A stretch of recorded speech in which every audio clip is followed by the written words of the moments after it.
విధంగా ఈరోజు గిరిజనులను అడ్డుకొని నిర్బంధం ప్రయోగిస్తుంది. ఈరోజు శాంతియుత నిరసన కార్యక్రమం కోసం ఉక్కంపేట మండల కేంద్రంలో ప్రత్యేకంగా దరఖాస్తు చేసుకుంటే ఆ దరఖాస్తుకి ప్రభుత్వం అనుమతించి ఈరోజు గిరిజనుల్ని ఈ ఆందోళన కార్యక్రమంలో పాల్గొనకుండా పోలీసుల ద్వారా అడ్డుకోవడం అనేది చాలా దుర్మార్గమైన చర్య. ఈరోజు పాకిస్తాన్ ఇండియాలంటే ఒక ఉద్రేక వాతావరణాన్ని ఈరోజు గిరిజన ప్రాంతంలో ప్రభుత్వం ప్రేరేపిస్తుంది, హింసాన్ని ప్రేరేపిస్తుంది. ఈరోజు హింసాన్ని ప్రేరేపించి గిరిజనుల్ని బలి చేయడం కోసం కుట్ర చేస్తుంది. ఈ కుట్రలో ఆదివాసులు మొత్తం నలిగిపోతున్నారు. ఆదివాసీ హక్కులు ఉల్లంఘన జరిగిపోతున్నాయి. రాజ్యాంగం ఒక స్ఫూర్తికి విరుద్ధంగా ఈరోజు ప్రభుత్వం వ్యవహరిస్తుంది. ఈరోజు ఈ ప్రాజెక్టు నిర్మాణం చేపడితే దాదాపు 150 గ్రామాల్లో సుమారు 50,000 మంది గిరిజనులు మొత్తం జల సమేత కాబోతున్నారు. సుమారు 20,000 ఎకరాల అటవీ భూమి మొత్తం మునిగిపోతున్న పరిస్థితి ఉంది.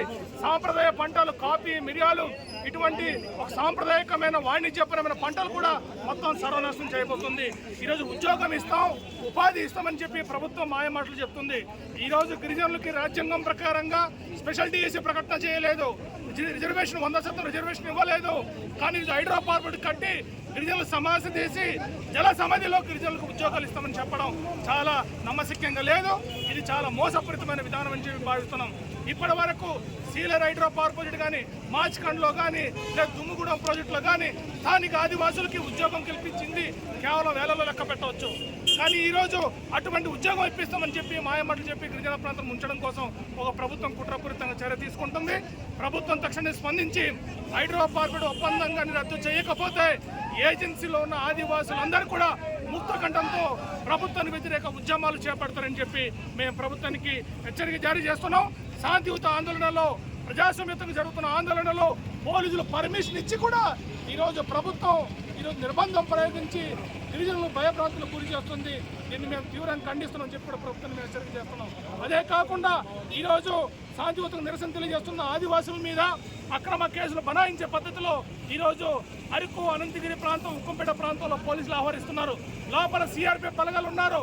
సిఆర్పిఎఫ్ బలగాలు ఉండి ఈరోజు ఒక వాణిజ్యంగా చూసుకున్నప్పుడు ఈరోజు గిరిజనులకు సంబంధించిన పంటలు ఏమైనా పక్కన పోతే ఈరోజు ఒక యాంటీ టెర్రరిస్ట్ క్యాడ్ అయినా అటువంటి స్కాడ్స్ ఉన్న పోలీసులందరినీ గిరిజన గ్రామాల్లో తోలి భయభ్రాంతులకు గురి చేస్తుంది ప్రభుత్వం.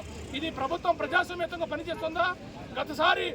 గత ప్రభుత్వం ఇటువంటి చర్య పూనుకుంటే లోకేష్ స్పష్టంగా పేర్కొన్నాడు, మా ప్రభుత్వం ఇస్తే ప్రజాస్వామ్యంగా ఆందోళన చేయనిస్తాం, ప్రజాస్వామ్యంగా మాట్లాడిస్తాం, ధర్నాలు ర్యాలీ చేస్తామన్నారు. ఇదేనా ఇది ప్రజాస్వామ్యం? ఇదేనా ఇటువంటి దుర్మార్గం? దీన్ని మేము తీవ్రంగా ఖండిస్తున్నాం. కాబట్టి ప్రభుత్వం నిజంగా చిత్తశుద్ధి ఉంటే ఈరోజు గిరిజనులకు అనుమతి లేకుండా, గ్రామ సభ అనుమతి లేకుండా, సర్పంచ్ అనుమతి లేకుండా, ప్రజాప్రతినిధుల అనుమతి లేకుండా అక్రమంగా గిరిజన గ్రామంలో జిరాయితీ భూముల్లో సరిహద్దు దిమ్మలు వేసిన నవయుగ మీద కానీ, లేదనుకుంటే డ్రోన్లు అక్రమంగా రాత్రిపూట ఎగిరిస్తున్న నవయుగ మీద కానీ అక్రమ కేసులు ప్రభుత్వం పెట్టి